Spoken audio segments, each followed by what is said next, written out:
नमस्कार, challenge board में आप सभी का स्वागत है। दोस्तों, मैं हूं विकेश कुमार और आज की इस वीडियो में हम लोग बात करेंगे एनसीईआरटी 10th क्लास के प्रश्नावली 3.2 के प्रश्न संख्या 1 का 1 नंबर। दोस्तों, यदि आप इस चैनल पर नए हैं तो एक लाइक कर दीजिएगा, चैनल को सब्सक्राइब करके बेल आइकन को जरूर प्रेस करिएगा ताकि आने वाला प्रत्येक वीडियो का नोटिफिकेशन सबसे पहले आप तक पहुँचे। तो आइए अब हम शुरू करते हैं। दोस्तों, प्रश्नावली 3.2 है, प्रश्न संख्या 1 का 1 नंबर क्वेश्चन। ठीक है दोस्तों, इसमें कहा जा रहा है कि निम्न समस्याओं में रैखिक समीकरणों के युग्म बनाइए और उनके ग्राफीय विधि से हल ज्ञात कीजिए। ठीक है, मेरा क्वेश्चन यहाँ से। ठीक है, तो इसमें कहा जा रहा है कि कक्षा 10 के 10 विद्यार्थियों ने एक गणित की पहेली प्रतियोगिता में भाग लिया। ठीक है, यदि लड़कियों की संख्या लड़कों की संख्या से 4 अधिक हो तो प्रतियोगिता में भाग लिए लड़कों और लड़कियों की संख्या ज्ञात कीजिए। ठीक है दोस्तों, इस क्वेश्चन में हमें 2 कंडीशन दिया गया है। पहला कंडीशन ये है कि कुल विद्यार्थियों की संख्या कितना है, 10 है। ठीक है, और दूसरा कंडीशन ये है कि लड़कियों की संख्या लड़कों की संख्या से 4 अधिक है। ठीक है, तो आइए इसको हम सोल्व करते हैं। ठीक है दोस्तों, इसको सोल्व करने से पहले थोड़ा बहुत इसको समझ भी लेते हैं। ठीक है, एक्सरसाइज 3.2 है। ठीक है, प्रश्न संख्या 1 का 1 नंबर है। दोस्तों, थोड़ा समझने के लिए इसको हम क्या करेंगे, 10th क्लास है। ठीक है, तो 10th क्लास में कुल विद्यार्थियों की संख्या कितना है, 10 है। तो कुल विद्यार्थियों की संख्या 10 है। ठीक है, इस 10 में ना कुछ लड़का भी है कुछ लड़की भी है, लड़का भी है और यहाँ लड़की भी है। ठीक है, लेकिन खास बात यह है कि दोनों को अगर जोड़ेंगे तो हमारे पास कितना आ जाएगा, 10 स्टूडेंट आ जाएगा। ठीक है, लेकिन कहीं भी इस क्वेश्चन में नहीं बताया गया है कि लड़कों की संख्या इतना है और लड़कियों की संख्या इतना है। ठीक है, ये चीज़ हमें नहीं बताया गया है, तो हम लड़का की संख्या x मान लेंगे और लड़की की संख्या y मान लेंगे। ठीक है, तो यहाँ पर लिखेंगे कि माना लड़कों की संख्या बराबर x। ठीक है, तथा लड़कियों की संख्या बराबर y है। ठीक है, तो यहाँ पर लिखेंगे प्रथम शर्तानुसार। प्रथम शर्तानुसार प्रथम शर्तानुसार में लिखेंगे कि x + y = 10। क्यों? क्योंकि कहा जा रहा है कि कुल विद्यार्थियों की संख्या 10 है। ठीक है, तो हमारे पास में लड़का की संख्या x मान ली है और लड़की की संख्या y मान ली है, फिर वही लड़का लड़की को जोड़ेंगे तो 10 आ जाएगा। ठीक है, तो मेरा पहला समीकरण हो गया। ठीक है, फिर यहाँ पर लिखेंगे फिर। ठीक है दोस्तों, इसमें क्या करेंगे, कहा जा रहा है कि लड़कियों की संख्या लड़कों की संख्या से 4 अधिक है। ठीक है, तो लड़कियों की संख्या कितना है, y हो गया। ठीक है, और लड़का की संख्या 4 अधिक है तो 4 इसमें जोड़ देंगे। ठीक है, अब दोस्तों क्या करेंगे कि x + 4 को इस साइड लिख लेते हैं और y को इस साइड कर लेते हैं। ठीक है, अब दोस्तों क्या करेंगे कि y को बराबर की इस साइड में लाएंगे तो माइनस हो जाएगा, यानी कि x - y हो जाएगा। ठीक है, और 4 प्लस में है तो बराबर की साइड में आएगा तो माइनस हो जाएगा। ये मेरा समीकरण 2 हो गया। ठीक है दोस्तों, अब यहाँ पर हमें 2 समीकरण प्राप्त हो गया है। ठीक है, अब इन दोनों समीकरण से हम ग्राफ खींचेंगे। ठीक है, तो ग्राफ खींचने से पहले हम इसके एक पॉइंट को निकाल लेते हैं ताकि मान सारणी हम बना करके वहाँ से डायरेक्ट ग्राफ खींच सके। ठीक है, तो हम यहाँ पर लिखेंगे कि समीकरण 1 से। ठीक है, यहाँ पर बनाना है, ग्राफ बनाना है। ठीक है, ठीक है, समीकरण 1 से। तो समीकरण 1 को पहले लिख लेते हैं। तो समीकरण 1 पर कितना है, x + y = 10 है। ठीक है, अब दोस्तों क्या करेंगे कि बारी बारी से मान रखेंगे इसमें। ठीक है, यानी कि x का मान रखेंगे तो y का मान आएगा, y का मान रखेंगे तो x का मान आएगा। ठीक है, अब दोस्तों मान आप जो मन सो रख सकते हैं। ठीक है, आपको जो मन है सो रख सकते हैं, लेकिन एक वैसा मान रखना है जहाँ पर हम एक सूटेबल मान निकल करके आ जाए। ठीक है, ताकि हमको ग्राफ खींचने में कठिनाई नहीं हो। ठीक है, और जो आप 10 देख रहे हैं तो 10 के इर्द गिर्द में ही रखना है। ऐसा नहीं कि 50 रख देंगे, 60 रख देंगे तो ग्राफ उससे भी खींचा जाएगा, लेकिन उतना बड़ा ग्राफ पेपर होना जरूरी है। ठीक है, तो आप 10 के इर्द गिर्द में रखें, 0 से ही शुरू करेंगे तो बेहतर होगा। ठीक है, तो यहाँ पर लिखेंगे कि y बराबर रख लेते हैं। ठीक है, y बराबर 0 रखने पर, y बराबर 0 रखने पर। ठीक है, तो y बराबर जैसे ही 0 रखेंगे, y बराबर जैसे ही 0 रखेंगे तो x का मान कितना आएगा, देखिए y की जगह पर हम 0 रख रहे हैं तो ये तो वैल्यू 0 हो जाएगा, तो बच जाएगा x, तो x बराबर जाएगा 10। ठीक है, यहाँ पर लिखेंगे x बराबर 10। ठीक है, अब दोस्तों क्या करेंगे कि फिर y बराबर हम रख रहे हैं 1। ठीक है, तो जब y बराबर 1 रखेंगे तो इस y का स्थान पर 1 रख देंगे तो एक जब इधर प्लस में है तो बराबर की साइड में जाएगा तो माइनस हो जाएगा, यानी कि 10 में से 1 जाएगा तो 9 बच जाएगा, मतलब x बराबर 9 होगा। ठीक है, तो x बराबर 9। ठीक है, अब दोस्तों क्या करेंगे कि y बराबर 2 रखने पर, तो अब y बराबर जैसे ही 2 रखेंगे तो y के स्थान पर 2 रख देंगे, तो बराबर की साइड में आएगा तो माइनस में 2 हो जाएगा, तो 10 माइनस 2 यानी कि x बराबर 8 हो जाएगा, x बराबर 8 हो जाएगा। ठीक है, अब दोस्तों क्या करेंगे कि इसका हम मान सारणी बना लेते हैं।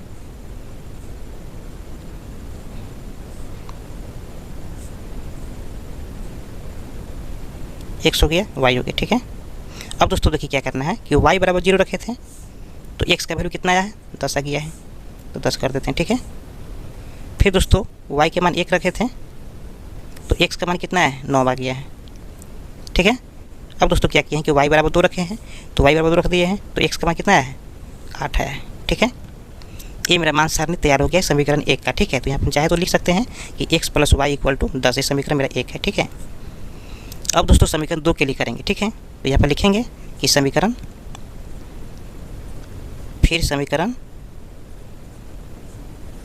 2 से। ठीक है, तो पहले समीकरण 2 को लिख लेते हैं, तो समीकरण 2 मेरा कितना है, x - y = -4। ठीक है, तो अब दोस्तों क्या करेंगे, यहाँ पर लिखेंगे कि y बराबर 0 रखने पर, y बराबर 0 रखने पर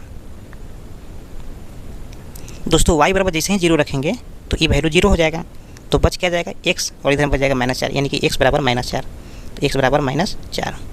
ठीक है, अब दोस्तों क्या करेंगे कि फिर यहाँ रखेंगे कि y बराबर 1 रखने पर। ठीक है, अब जैसे ही y बराबर 1 रखेंगे तो -1 हो जाएगा यहाँ पर। ठीक है, तो -1 बराबर की साइड में जाएगा तो +1 हो जाएगा, यानी कि -4 में से +1 घटेगा तो कितना बचेगा, यानी कि x बराबर बच जाएगा -3। ठीक है, अब दोस्तों क्या करेंगे यहाँ पर कि फिर रखेंगे यहाँ पर y बराबर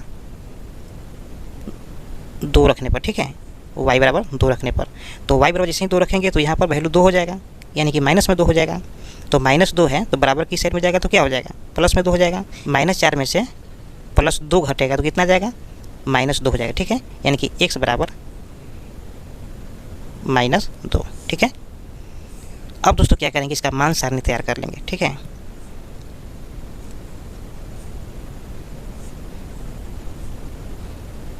मेरा हो गया x, ये मेरा हो गया y।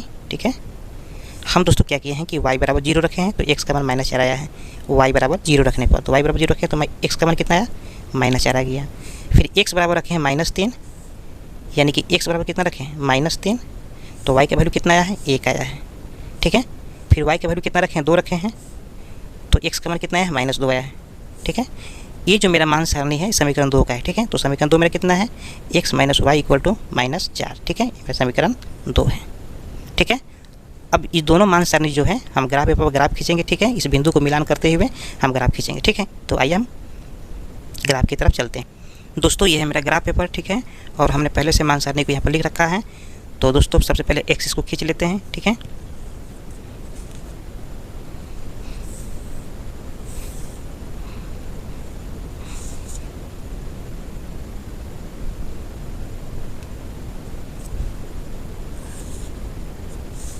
दोस्तों तो ये हमने एक्सिस को खींच लिया है। ठीक है, और यहाँ पर हम लिख लेंगे x एक्सिस ये है, तो इस साइड में क्या हो जाएगा, -x एक्सिस हो जाएगा, और इस साइड में होता है -y एक्सिस। ठीक है, और यहाँ पर हो जाएगा यहाँ पर हो जाएगा +y एक्सिस। ठीक है, तो मैं लिख लिया है, ये मेरा मान सारणी है दोस्तों, और ये मान सारणी हमने पहले से लिख रखा है ताकि हमें ग्राफ खींचने में कोई कठिनाई ना हो। ठीक है, तो मान सारणी में सबसे हायर मान कितना है, x का 10 है। ठीक है, और इसमें समीकरण 2 में -4 है। ठीक है, तो हम यहाँ पर 2-2 के अंतराल ले लेंगे। ठीक है, तो यहाँ पर लिखेंगे, ये तो मेरा 0 हो जाता है। ठीक है, तो यहाँ पर हो जाएगा 1, यहाँ पर लिखेंगे 2, 8, यहाँ पर लिखेंगे 10, और यहाँ पर लिखेंगे 12। ठीक है, हमने 2-2 के अंतराल को ले लिया है, तो उसी तरह से यहाँ भी ले लेंगे, -2, 4, 6, 8, 10, 12। ठीक है, अब दोस्तों यहाँ पर क्या करेंगे कि -2 हो जाएगा क्योंकि माइनस एक्सिस है। ठीक है, फिर -4 लिखेंगे, फिर -6 लिखेंगे, फिर -8 लिखेंगे, फिर -10 लिखेंगे। ठीक है, फिर यहाँ पर क्या करेंगे कि -2 लिखेंगे, -4, -6, -8। ठीक है, सब माइनस में होगा। अब दोस्तों क्या करना है कि इस मान सारणी से देखना है हमको, ठीक है। तो मान सारणी समीकरण 1 के लिए है, तो x बराबर 10 है, कितना है x बराबर 10, तो x बराबर देखिए यहाँ पर 10 है मेरा, तो y बराबर कितना है 0 है, तो y बराबर मेरा 0 है, ठीक है। तो इस पॉइंट को हम यहीं पर पॉइंट दे देंगे, ठीक है। अब दोस्तों क्या करना है कि x बराबर मेरा है 9, ठीक है। x बराबर कितना है 9, तो y बराबर है 1, फिर x बराबर लिखेंगे 9, तो 8 और 10 के बीच में 9 होगा, ठीक है। तो 8 और 10 के बीच में 9 हो गया, और फिर y का मान कितना है 1 है, तो y के मान हम रख देते हैं 0 और 2 के बीच में 1 होगा, ठीक है। तो यहाँ पर पॉइंट किया जाएगा, ठीक है। अब दोस्तों क्या करना है कि x बराबर है 8, तो x बराबर 8 मेरा ये होगा, ठीक है। x एक्सिस में 8 जो है यहाँ पर होगा, ठीक है। तो y का मान कितना आएगा 2 आएगा, तो y 2 मेरा है, ठीक है। तो 2 मेरा कहाँ पर आ जाएगा 8 और 2 यहाँ पर होगा, ठीक है। पॉइंट दे देंगे। अब हमारे पास में 3 को पॉइंट हो गया है, पहला पॉइंट, दूसरा पॉइंट है, ये तीसरा पॉइंट है, ठीक है। हम तीनों पॉइंट को आपस में मिला लेंगे।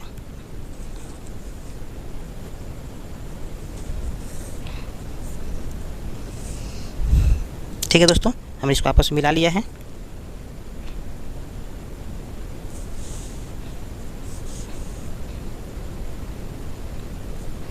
अब इस पॉइंट को हम लिख लेते हैं, ठीक है। ये पॉइंट जो मेरा है 10 0 है, यानी कि पहले x को y लिखते हैं, ठीक है। तो x का वैल्यू कितना है 10 है, 10 0 हो गया, और ये मेरा कितना है 8 और 10 के बीच 9 था, तो 9 1 हो गया, ठीक है। फिर कितना पॉइंट हो जाएगा मेरा 8 2, ठीक है। और इसका जो समीकरण है वो समीकरण कितना है यहाँ पर देख सकते हैं, समीकरण x + y = 10 है, ठीक है। तो यहाँ पर लिख देंगे कि x + y = 10, ठीक है। अब दोस्तों बात करेंगे कि मान सारणी, इसका बात करेंगे समीकरण 2 का, ठीक है। समीकरण 2 से जो मान सारणी आया है, अब हम उसका ग्राफ खींचेंगे, ठीक है। तो इसमें देखिए x बराबर है -4, ठीक है। x बराबर कितना है -4, तो x यही ना है, तो -4 यहाँ पर हो जाएगा। तो y बराबर कितना आया है, y बराबर आया है 0, तो y बराबर 0 हो गया, ठीक है। -4 और यहाँ लिखिए 0, ठीक है। अब दोस्तों क्या करेंगे कि x बराबर है -3, ठीक है। तो x बराबर -3, तो x बराबर कितना है यही है, तो -3 कर देते हैं। तो -2 और -4 के बीच कितना होगा -3 होगा, ठीक है।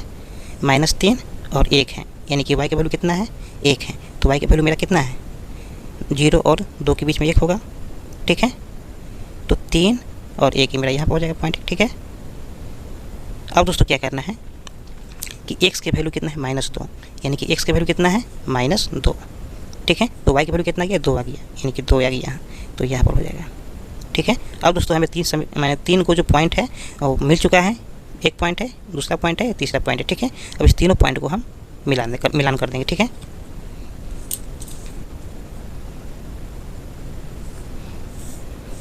ठीक है दोस्तों, हमने तीनों पॉइंट को आपस में मिला दिया है।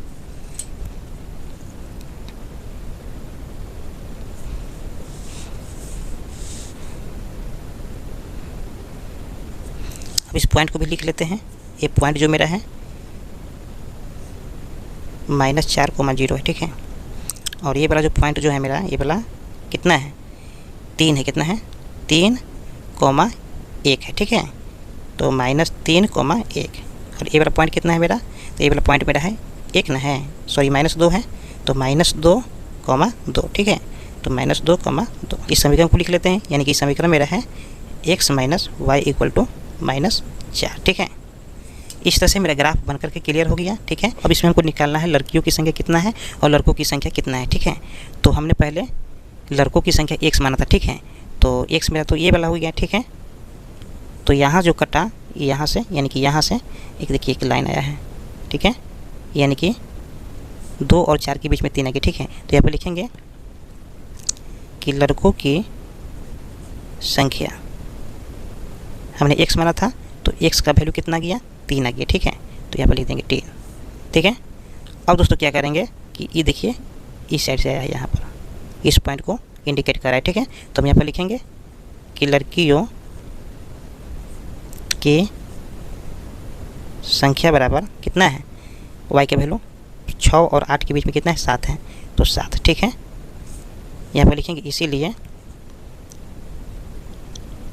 कुल विद्यार्थियों की संख्या, कुल विद्यार्थियों की संख्या, तो कुल विद्यार्थियों की संख्या कितना हो गया, तो कुल विद्यार्थियों की संख्या है लड़कों की संख्या, लड़कों की संख्या प्लस